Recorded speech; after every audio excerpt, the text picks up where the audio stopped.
Good morning. Make sure I'm on here. Before I get started, I want to just thank the AV guys and all the parts they play here.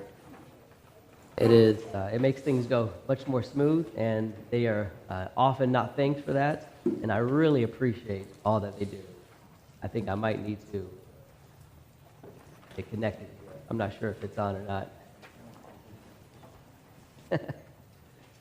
If not, we will go with this one right here. Am I on? Good? Okay. Say that again? It's only going off the podium. Okay. All right. A lot of times, kind of have to just go with it, which is perfectly fine.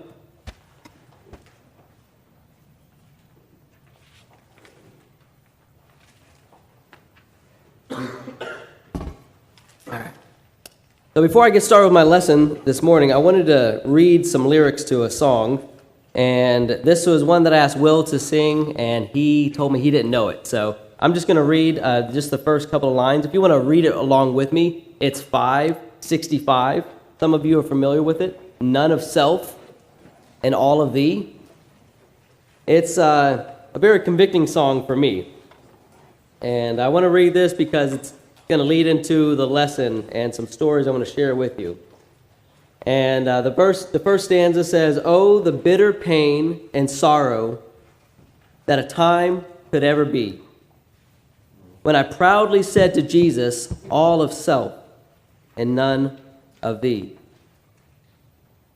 Yet he found me, I beheld him bleeding on the accursed tree, and my wistful heart said firmly, some of self and some of thee. Day by day, his tender mercy, healing, helping, full and free, brought me lower while I whispered, less of self and more of thee.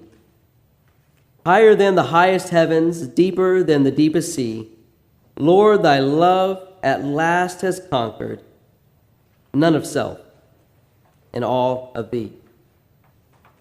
I want to read that because this song here, these lyrics, describe my journey and the things that I've experienced in my life and how this transformation has happened in my life, but how many of you have experienced this transformation.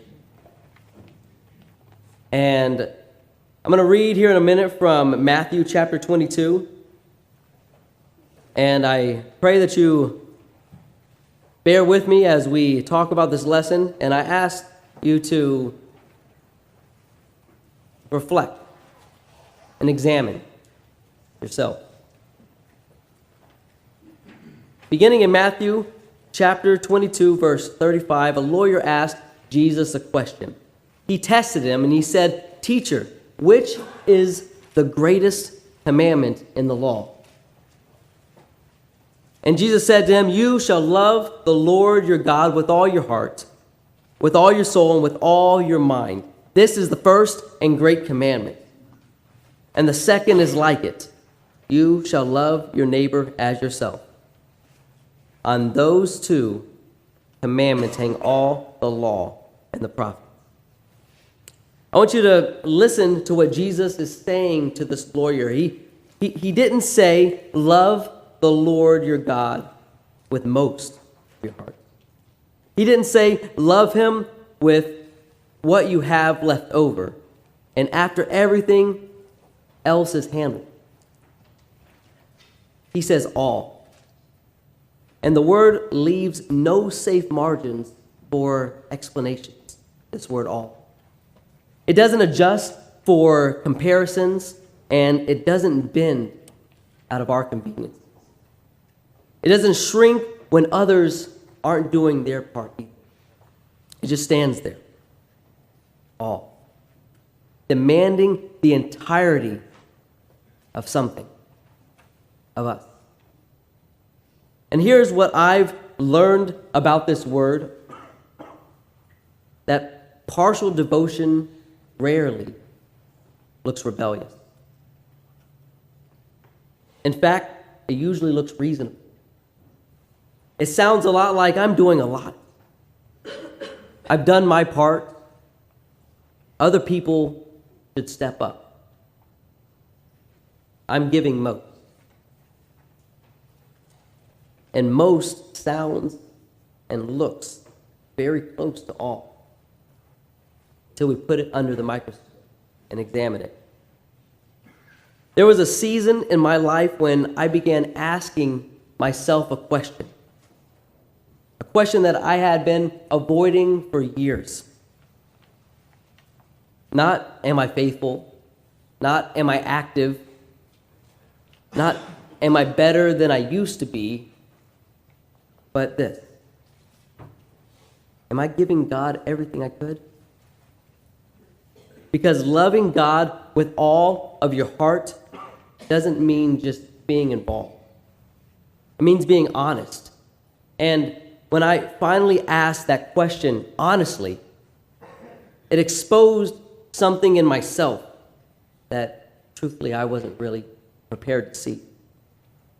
And that realization didn't come in a church building. It came actually thousands of miles from home.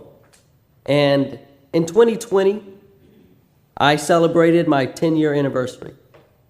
And I took my wife to a 9-day trip to Alaska. We were going to celebrate, we were going to explore, and we were going to experience God's creation in one of the most breathtaking places in all of the world. But I had another plan in mind that if we were going to go, we were going to have a lot of downtime, we were going to have a lot of travel time, and so I wanted to turn this into a retreat of sorts. I wanted it to be more than just a celebration, but a chance for us to strengthen our marriage, our parenting, to regroup the things that we were trying to do with our kids, and to fix the things that needed to be fixed. And so I packed books, workbooks, we took journals with us, and Sarah was on board. She was excited as well. And I was focused on the outside things, how Sarah could improve, how the kids could improve, how we could change and improve our circumstances. And outwardly, I think it all looked noble. But inwardly, I carried the quiet assumption that the real problems were mostly outside. So you might imagine my shock and my surprise when I realized what the problems actually were, the root of all of it. And this realization wasn't immediate, but it developed over the course of a couple of days. And there was a quote in one of the books that had planted the seed. And some of you may have read this book, The 7 Habits of Highly Effective People by Stephen Covey. He says, every time you think the problem is out there, that very thought is the problem. And it took a while for this to sink in because, you see, I was very good at understanding and seeing the value in these sort of profound statements, but through the eyes of others. I would think, look at that person that points all the fingers, that plays the blame game. Maybe I should get them a copy of this book. Maybe they'd benefit from hearing that. And so while listening, I had this on the audiobook, and I kept repeating this phrase over and over in my mind. But I was still missing the point. I was still seeing it, how it could apply to all the other people in my life. And I was forced to swallow a huge slice of humble pie when I came across the second quote, which was the tipping point, the one that which will forever change the course of my life. That probably brought me here. It caused the first quote to really sink in, and the second quote was from the next book in this series, The 8th Habit by Stephen Covey. He says, when I teach this material to large audiences, I often pause after a couple of hours and ask the question, how many of these like these ideas, but feel that the people who really need them aren't here. I was already shaking my head, yes. And he says, most hands go up. And then he speaks directly to me. He says, perhaps you too are thinking the people who really need this book aren't reading. And then he goes on to say, if you look at this material through the weakness of another, you disempower yourself and empower their weaknesses to continue to suck initiative, energy, excitement, and voice from your life. All this time, the roots of the problem, it was not out there. It was me. And here's what finally connected it for me. As long as I believed that the problem was out there, I never had to confront the question whether I was loving God with all my whole heart. See, blame in my life protected my comfort. Comparison made it easy to feel faithful without being wholehearted. But now that I was listening, I started to think of all of the excuses that held me back. I thought of all the potential that I hadn't realized. Was I doing my all that I could? Was I using the gifts that God had blessed me with? Was I giving it my all? Or was I settling for most? And this examination was pretty unsettling. I started to ask myself, is 90% good enough? Is giving most okay with God? And as I sat and wrestled with this over the next couple of weeks, I began to realize that I was a thief. Not because I had taken from people, but because I had stolen from possibility. I had robbed situations of what they could have been. I had robbed relationships of what they could have grown into. I robbed God of what I could have offered. And by telling myself that 90% is good enough, I refused to look in the mirror to remove the beam from my own eye. Because I chose to only look at the surface. I would gauge my success or failure on how I thought others perceived me. And I realized that I'd become self-righteous. By comparing myself to others I perceived as righteous, or contrasting myself to others I saw as unrighteous. I found myself sounding a whole lot like that Pharisee. Thank God that I'm not like those others. And ironically, all while praying for a pure heart. A wise man once told me, be careful what you ask for, because requesting a pure heart may cause upheaval in your life. He was right. Truth isn't hard to find, but it is so hard to accept. And when I began asking myself whether 90% was good enough, I realized something. That loving God with my all doesn't leave room for comfortable percentages. It doesn't leave room for convenient excuses. So, if this lesson feels a little uncomfortable at times, no accident. It's what happens when we measure our lives against the standard that doesn't bend. So with the remaining time this morning, I want to offer 3 observations that confronted me. It may confront you as well. They forced me to move from reflection to action. So in giving God my most, I can fool others.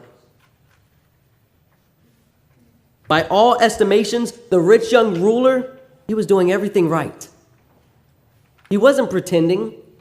He was obedient. He kept all the commandments, even from his youth. but he was obedient up to the line that he had drawn for himself. And that's the danger. From a human standpoint, he lacked nothing. There was no scandal in his life. There was no rebellion, no obvious failure. But Jesus wasn't measuring him against the crowd. He wasn't measuring him by saying or asking him, "Are you better than most?" He was asking, "Are you wholehearted?" And I saw myself in that young man. Not rebellious, not inactive, just measured.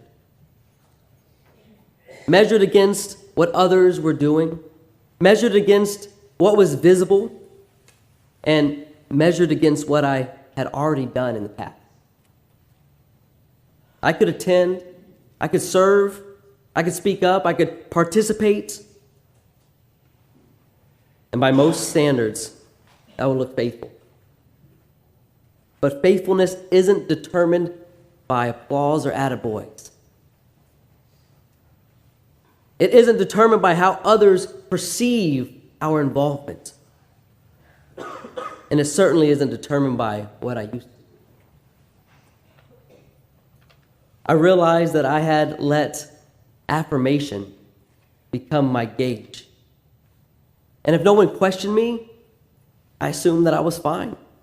If others were doing less, I assumed that I was doing enough.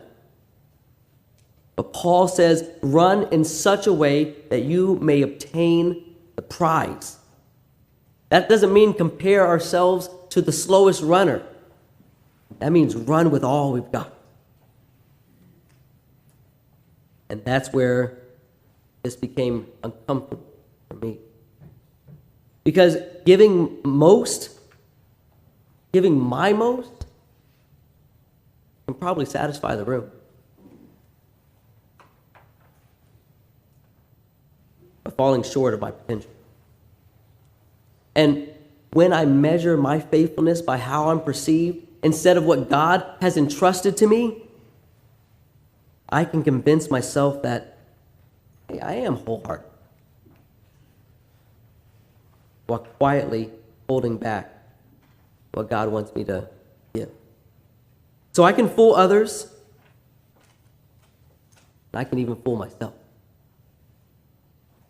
If I look faithful from the outside, I can start believing that I'm faithful on the inside. And that's where self-deception begins to take root. Because once I convince myself I'm doing enough, I stop asking whether or not I'm giving God my all. And that's even more dangerous. Once I settle it in my own mind, there's no one left to challenge me. James says, be doers of the word and not hearers only, deceiving yourselves. Notice what he doesn't say. He doesn't say you've been deceived by someone else. He doesn't say culture's fooled you. He says you can deceive yourself. That means I can agree with the truth. I can even teach the truth.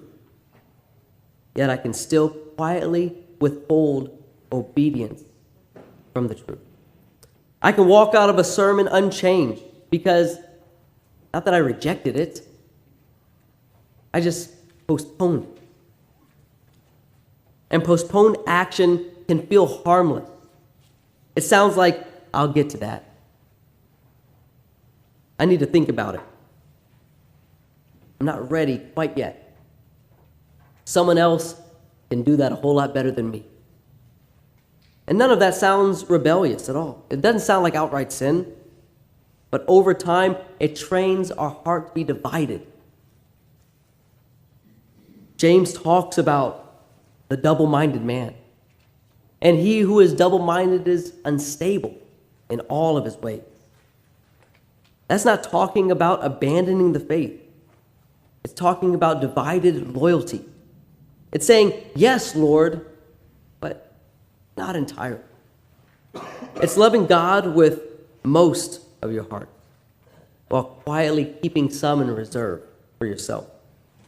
And the longer that you live in that place, the easier it comes to mistake familiarity for faithfulness. I know the verses.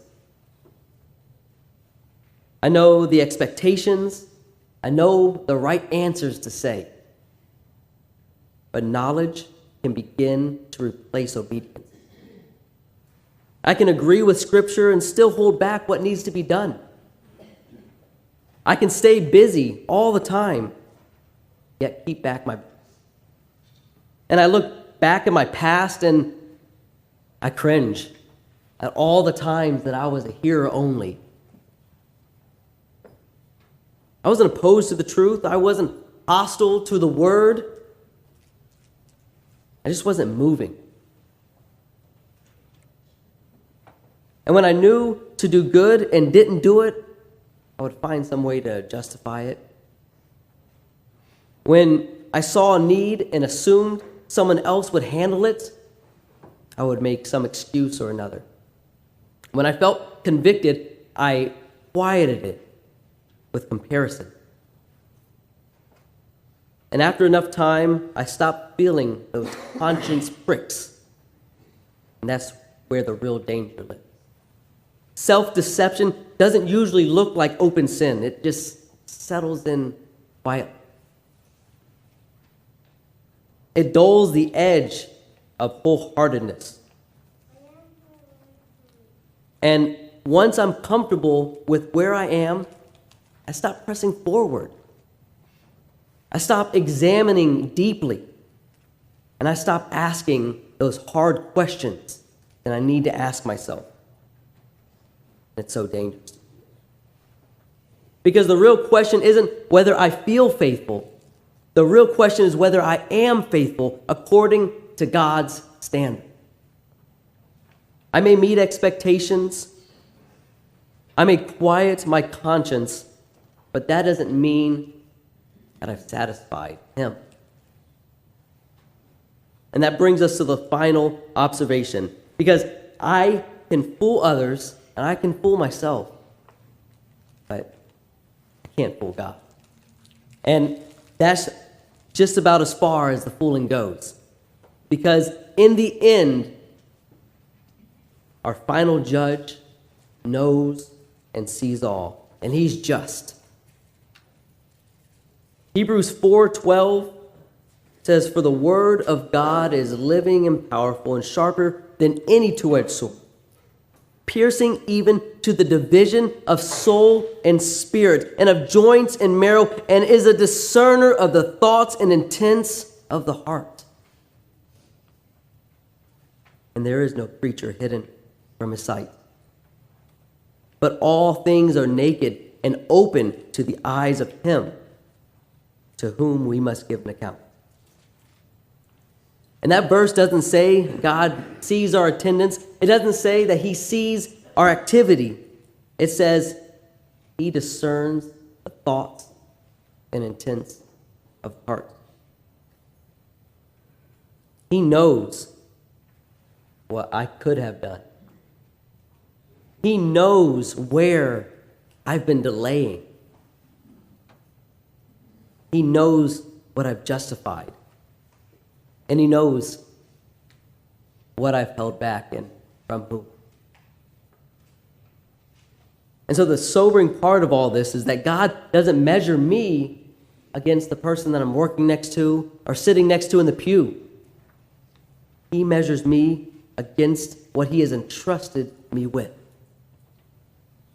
And it's not a question as if I had looked faithful or not.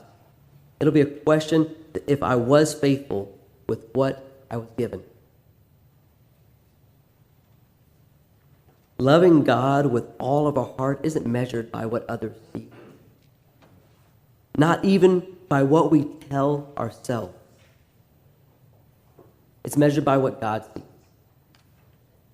And I don't want to end this lesson with just reflection, but with movement, with a call to action.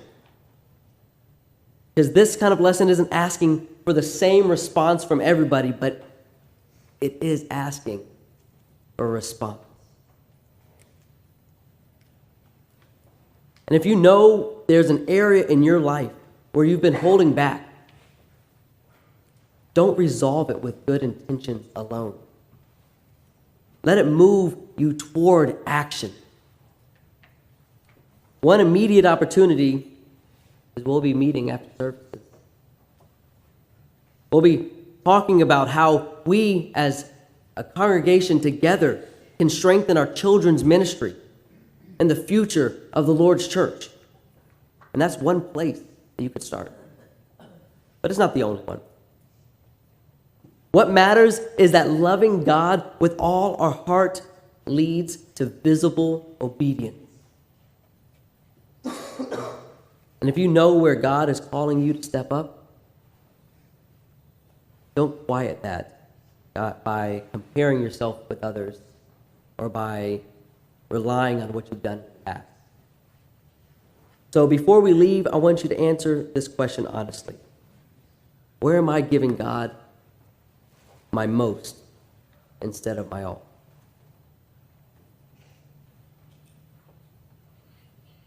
If we can do anything for you, please come forward. Always stand and sing and